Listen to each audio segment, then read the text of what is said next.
Fora da Caixa. A análise dos factos que marcam a atualidade. Seja bem-vindo, caro ouvinte, a este espaço Fora da Caixa, sempre às terças-feiras, com os comentários de Vladimir Silves Ferreira, a quem cumprimentamos. Ora viva, bom dia. Bom dia, Orlando. Esta disposição. Bom dia a todos os ouvintes. Igualmente, votos de um excelente dia e continuação também de uma boa semana. Vladimir, temos aqui alguns temas interessantes para a nossa análise. A começar com o governo liderado pelo MPD, que assinalou na semana passada, no dia 22 de maio, 9 anos de governação, sendo o setor dos transportes uma das dores de cabeça, né, que o governo tem tido pela frente. Sim, mas basicamente acabou por não ser uma entrevista de balanço. Durante toda a entrevista, o seu primeiro-ministro não se dedicou propriamente a caracterizar os vários setores do país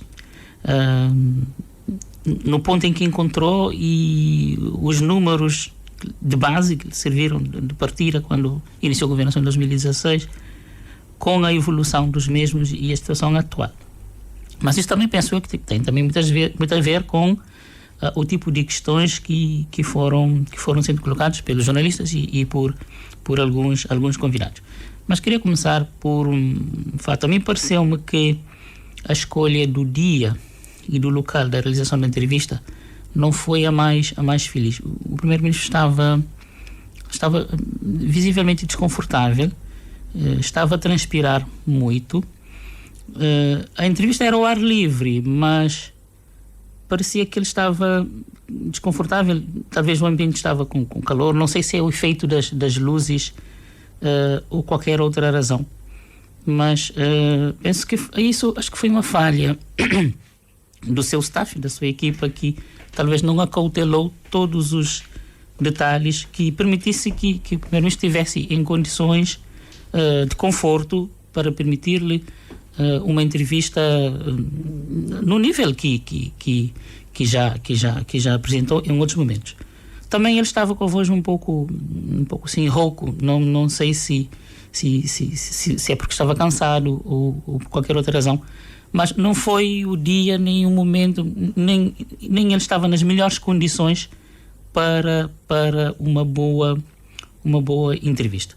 É verdade, sim, a entrevista abordou temas como crescimento económico, transportes, políticas sociais, a questão da juventude, a agricultura, os 50 anos de independência. Quer dizer, a entrevista tinha também uma plateia composta por jovens, agricultores, empresários, estudantes, portanto, uma diversidade de público, mas pareceu-me ter sido uma plateia bastante simpática, porque as perguntas foram muito suaves e do público não veio nenhuma questão mais embaraçosa, entre aspas, ou nenhuma questão que exigisse um esforço adicional do seu primeiro-ministro para responder.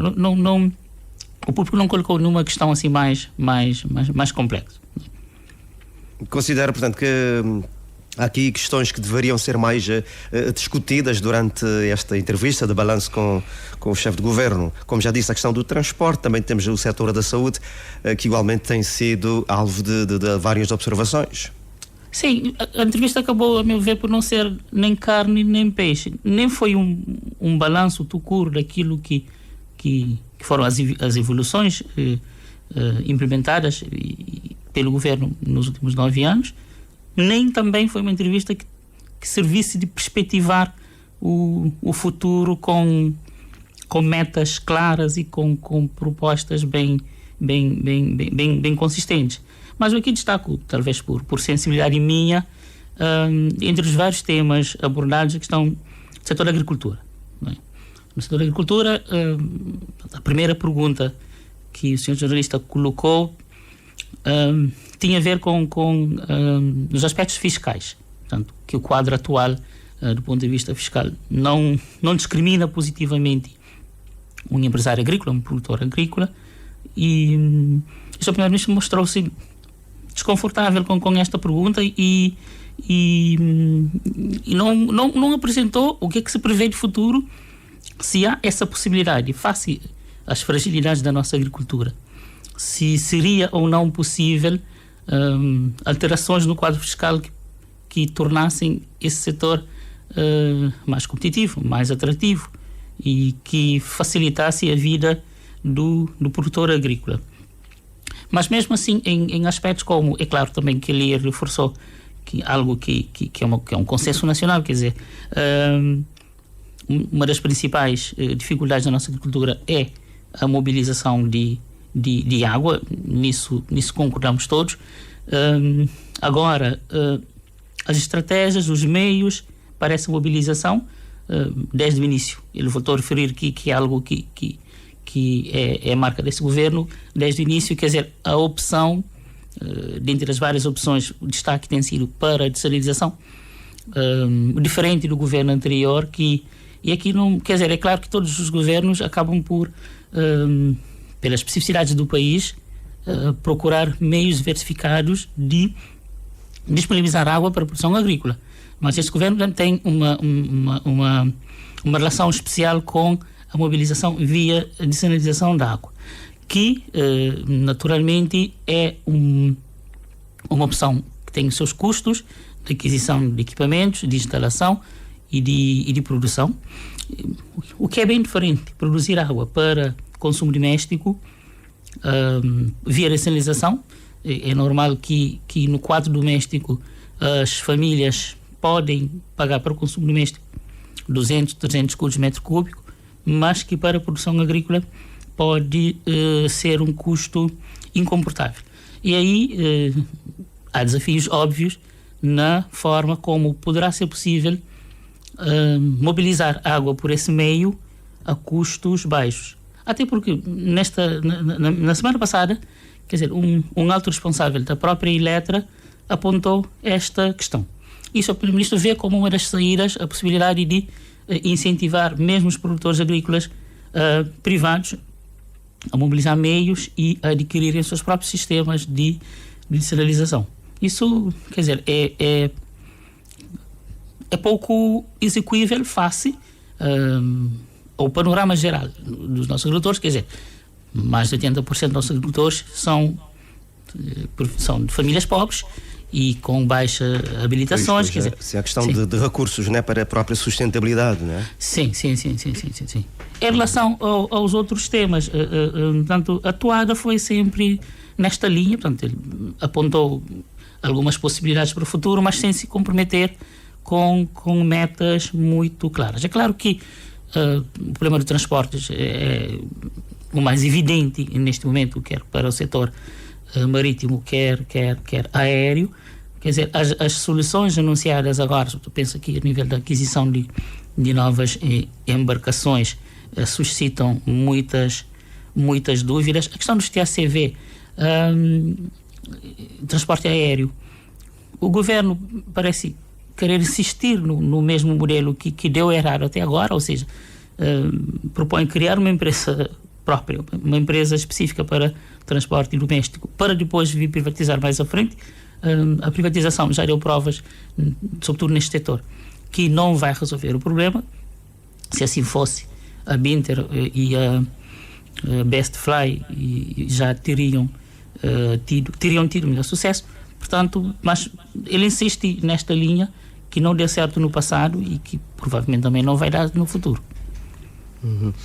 Como o senhor falou da TACV, recordando que terminou hoje, né, a greve dos pilotos, os voos internacionais, portanto, são retomados hoje. No entanto, não sei se o senhor acompanhou, não estava no nosso alinhamento para hoje, mas os pilotos estão a ser acusados de desobediência à questão da requisição civil. Bom, isso é daquelas coisas que os nossos partidos precisam, quer dizer, é preciso também ter memória e é preciso estabelecer práticas consequentes e coerentes.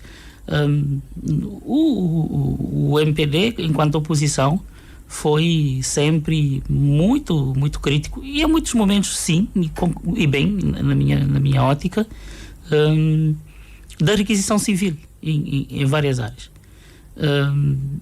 Mas, estando no poder, o recurso à requisição civil foi um instrumento sempre utilizado.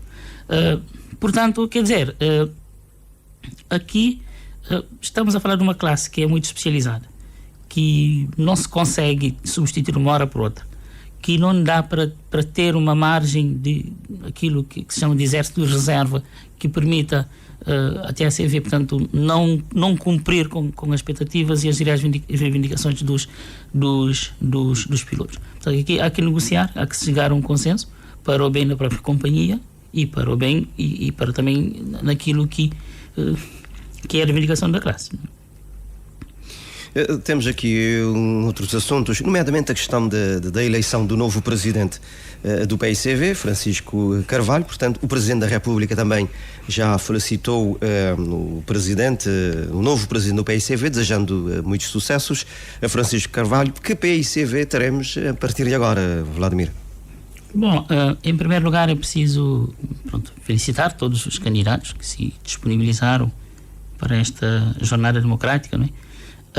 Porém, os resultados ditaram um vencedor claro, Francisco Carvalho, mas eu penso que ao longo dos últimos meses, nós aqui neste espaço fomos apontando nas nossas análises os vários fatores que, a nosso ver, apontavam Francisco Carvalho como favorito para essas eleições.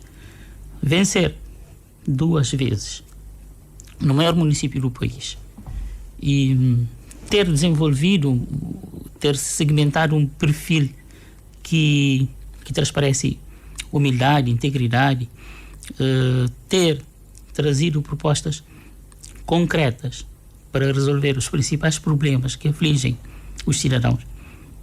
Acho que nessas eleições discutiu-se muito mais as questões do país do que do partido. Mas isso é algo positivo, porque o partido é para servir e ser uma alternativa de governação do país. Portanto, mas o Francisco Carvalho foi o grande vencedor, mas há outros vencedores neste processo. Eu penso que aqui temos que destacar que a doutora Janira Alfermana deve também ser incluída na lista dos vencedores, porque o seu capital político estava também em disputa nessas eleições, pela forma como se envolveu na candidatura de Francisco Carvalho. E nós podemos ver nessas eleições que no arranjo das alianças e alinhamentos, assistimos aqui quer dizer, para além da disputa entre os candidatos, havia também uma segunda linha de disputas, não é? Na retaguarda tínhamos uma espécie de reedição de disputas passadas, não é? Entre candidatos a lideranças do partido em momentos passados. E neste segundo campeonato, a doutora Janira mostrou ter ainda muito mais capital político do que muitos outros históricos, entre aspas, do partido. Do lado dos candidatos que perderam, há vários reparos que posso fazer e que fiz ao longo da campanha. E aqui destaco a candidatura de Nunes Silva, porque era das 3 que perderam, a que tinha alguma hipótese, digamos assim, de disputar a liderança. Eu penso que não se pode lhe atribuir toda a responsabilidade pelos resultados. E cito aqui alguns exemplos. A forma como a Associação Nacional dos Municípios de Cabo Verde foi tomada por uma parcela dos autarcas do PICV teve efeitos sobre a candidatura de Nunes Silva.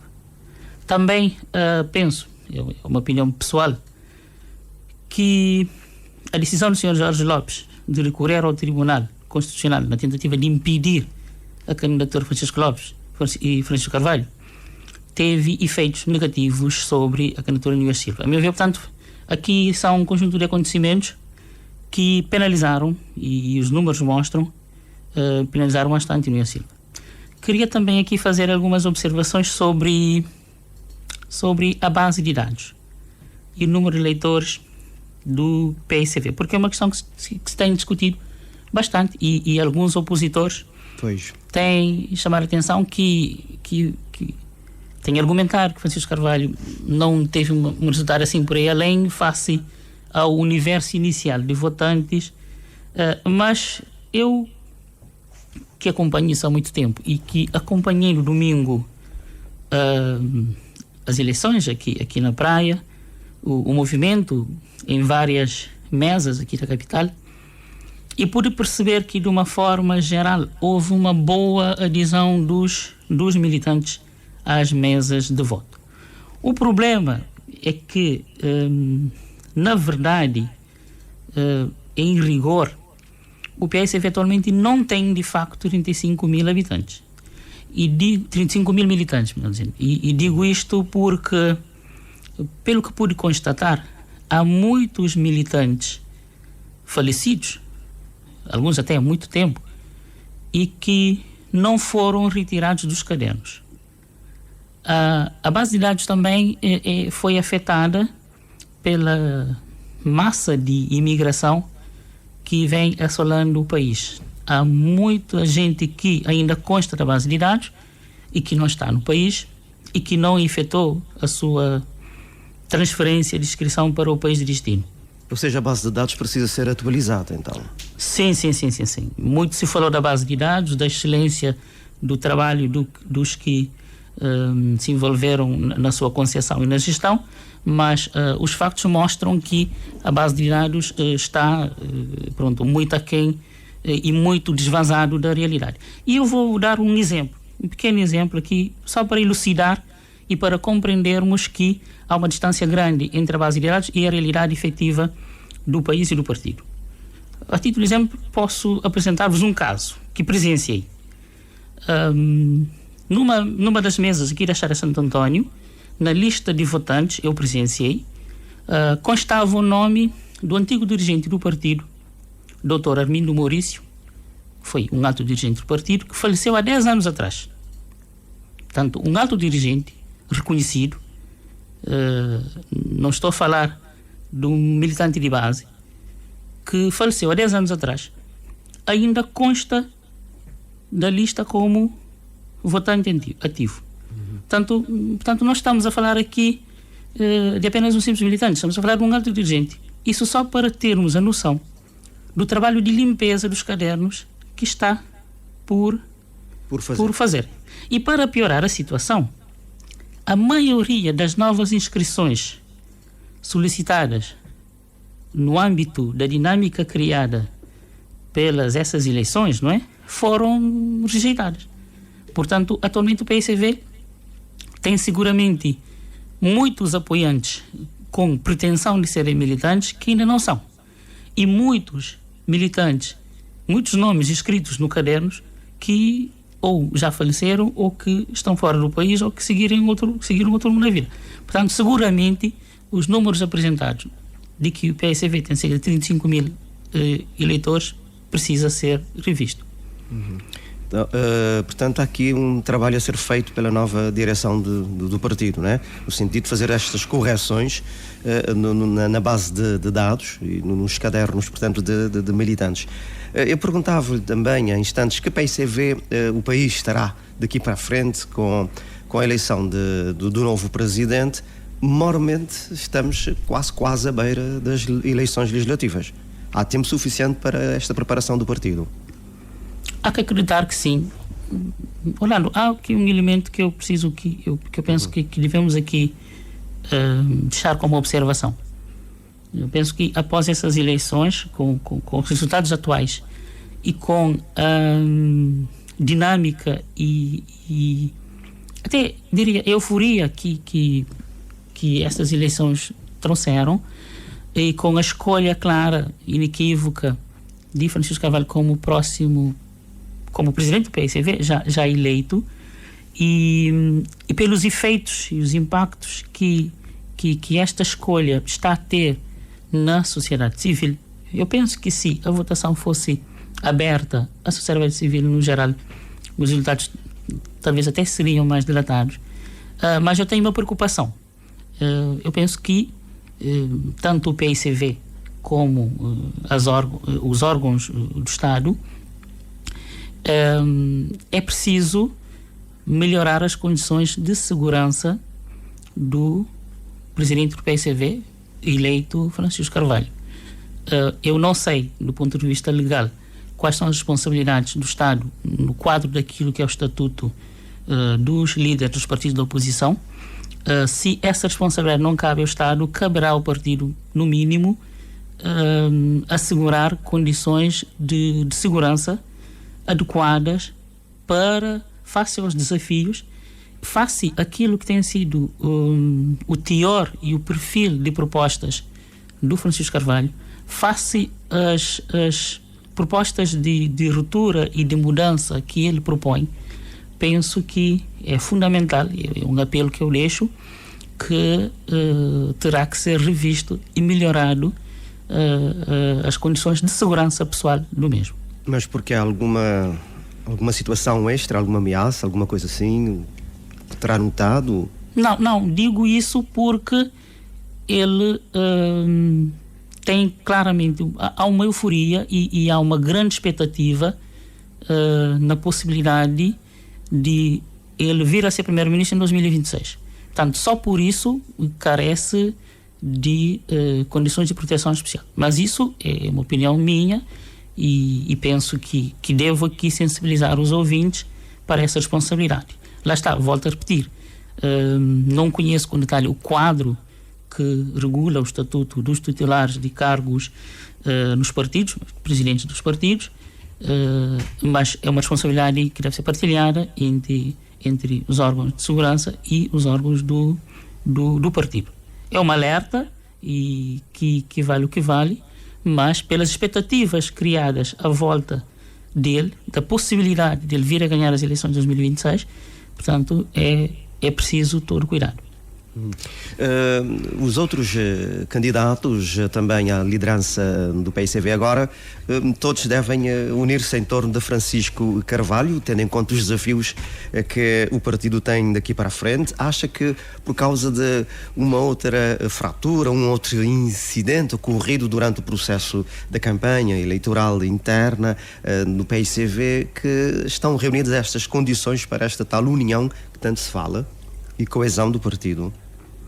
Não, quer dizer, os partidos, isso não é uma característica exclusiva do PSV, encontramos isso em todos os partidos. Os partidos são espaços dinâmicos, são espaços de disputa de poder, de disputa de ideias, e eu tento aqui naturalizar as disputas e as tensões que as disputas criam. Olha, observe, quer dizer, nós tivemos, no caso do MPD, o MPD já se fragmentou em três partidos em momentos diferentes. Por quê? Porque as disputas e por vezes levam a estas situações. Aqui a questão da galvanização e da eu nem gosto tanto da palavra união, mas da garantia da integridade do partido, é claro que a responsabilidade maior cabe ao novo líder, né, que tudo deverá fazer para que isso aconteça. Mas tudo bem, também vai depender da forma como cada um interpreta o que é união, qual é a legitimidade de representação de cada sensibilidade e de cada grupo. É preciso que isso aconteça, sim, mas sem, e volto a repetir, é uma responsabilidade em primeira mão do novo líder, não é? Que é quem deve, portanto, incitar e incentivar e implementar esse processo com vista ao partido ter uma estrutura mais unido possível, mas claro está, sem pôr em causa aquilo que é a representatividade de cada força e de cada sensibilidade que possa existir dentro do partido. Bom, praticamente já estamos sem tempo, né? Faltam menos de 3 minutos para as 9 da manhã. Só que eu gostaria que a gente falasse um bocadinho, muito rapidamente, do anúncio feito pelo Procurador-Geral da República, que defende a revisão da lei no que toca ao acesso às imagens da videovigilância por parte da PJ. Considera o Sr. Procurador-Geral da República que este acesso deve ser cada vez mais garantido, não é? Esta cobertura da PJ no acesso às imagens, isto tendo em conta o combate à criminalidade. Portanto, gostaria aqui de fazer algum comentário sobre isto, porque estamos falando de uma questão muito pertinente, não é? Sim, quer dizer, muito rapidamente, o que eu posso aqui resumir?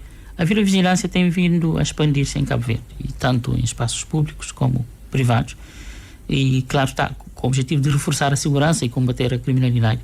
No entanto, o acesso às imagens por parte da Polícia de Investigação ou de qualquer autoridade suscita sempre debates importantes, e esse debate é feito aqui como em muitas outras paragens.